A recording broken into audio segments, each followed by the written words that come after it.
How worried were you when it first happened? It definitely was not an injury I ever expected to have to forego with football.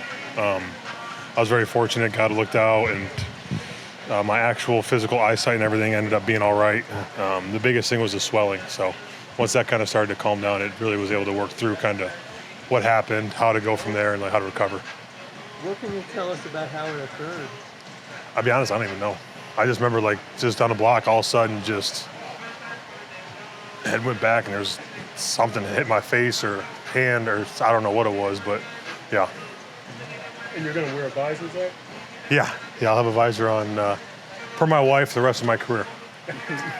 And she's right though. I mean, I'll be honest, I don't want to go through something like that again. As frustrating as a visor is, remember in COVID we had the visor and the face guards, and like getting your stance you start sweating on it and everything and it gets tough. But without the face, the lower face, the COVID guard, whatever that crap was, it's a lot better, just the visor. So.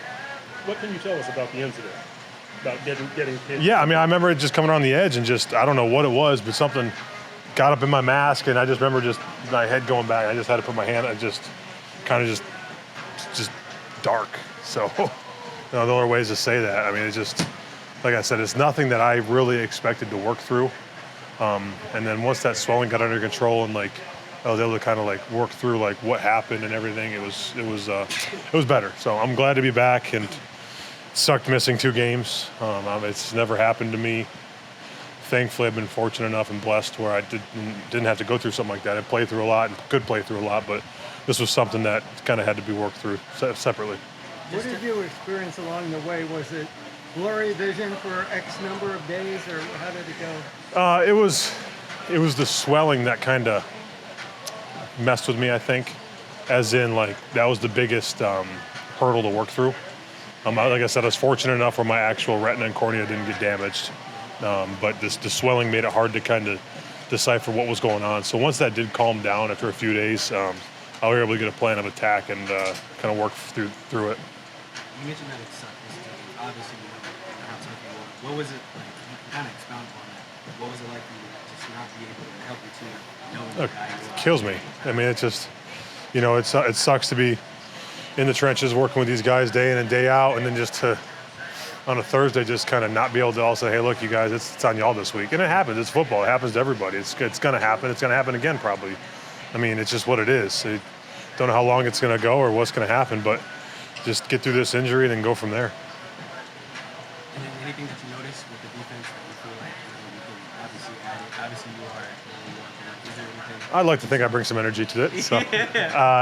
No, I think those guys did a great job these last couple of weeks. I think they held them under 100 yards rushing, both teams, and hopefully I can come back in and make that even better. Where do you see the position that this team is in the sense of urgency? Right. Urgency is a good word. We have no more time to mess around. I mean, I think 2-6, but I think we still could achieve what we want to achieve. We just got to clean some things up and come together as a unit, and I think hopefully this is the week we can do that. Obviously, facing Kyron in the Rams this week is definitely the best of the best. What do you guys hope to do to come try to stop him, especially considering the past 2 weeks under his regulation? I think the biggest thing for us this week is gap sound. Play our style of defense, which is do your job. You're one piece of 11, and focus on our part and our each play, what we're going to do, and work from there. So like it's not trying to be an all-star or make these huge plays. It's hey, this play dictates what I can do and play within the scheme, and I think we have a great shot if we do that. Emmanuel, I know you're fighting through injury. A lot of guys are fighting through injury, but when you look across the field, you see a lot of guys coming back now, fighting through it, even though the record isn't where you guys want to be. What does it say about this team that you guys haven't given up, still want to keep fighting? It's just the brotherhood we have here. The will to fight for your brother. Yeah, I'm not the only one fighting through injuries. A lot of people, and we're happy to have those guys coming back this week. They were definitely needed. It's going to boost our whole team up. So. You guys have been so close the last couple of weeks, even going really back 3 weeks. 10 points has been the difference between these last 3 games. What is the thing that needs to happen for you guys to finish?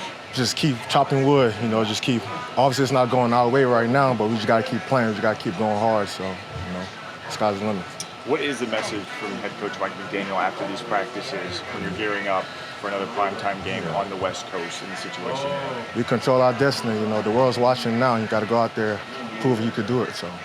I was just curious. I think it was Clay's handler who mentioned that you guys played the way you did against Buffalo, even if you beat almost every team. But when the margin of error is so thin, what's the line there between playing guarded so you don't make a mistake, but also playing all out so you can win? Oh, just do your job. You know, just trust the man next to you is gonna do his. So you know, like I said, just keep on fighting, just keep on playing for the man next to you, and the sky's the limit. But you know, we have to. Just study more and just do your job. Don't mess up. Don't be the reason why we trust myself. Sieler was back out there today. What was it like having him back out there? Oh, I see you smiling at me. Everybody loves when Zach is out there. You know, he makes stuff go, and we're glad to have him back out there for us. Speaking of Calais, what was it like watching him chase down Josh Allen last week? He ran like 30 yards to go get that tackle. Man, that guy can run. But I'm saying, you know, just speaks of how his work ethic and how he works. Year 17, and he's still doing that.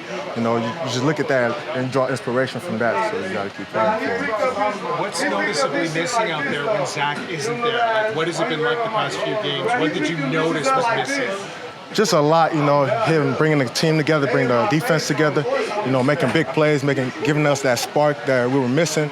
You know, we're just glad to have him back. So. You know, Campbell is 38 years old. Yeah. You're going to be playing until you're 38, 39, 40, or what? Yeah, sure, we'll see, man. I'm just taking it one year at a time. So.